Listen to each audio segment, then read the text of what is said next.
कल्याण डोंबिवली महापालिकेच्या आरोग्य विभागातर्फे श्वान निर्बीजीकरण आणि लसीकरण हा कार्यक्रम राबवला जातो।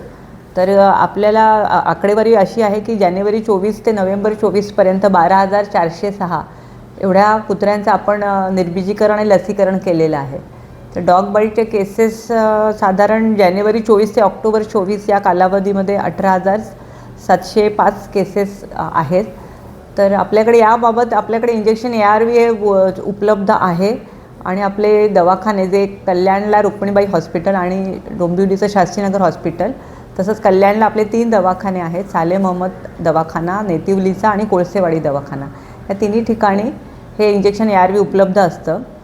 तर मी नागरिकांना असं कळकळीचं आवाहन करते की कुठलेही कुत्र्याने जरी तुम्हाला चावला असं वाटलं किंवा कधीकधी त्याच्या दात उमटलेले नसतात, पण नुसतं चाटलं तरी तुम्ही या रुग्णालयामध्ये येऊन हे इंजेक्शन जरूर घ्या।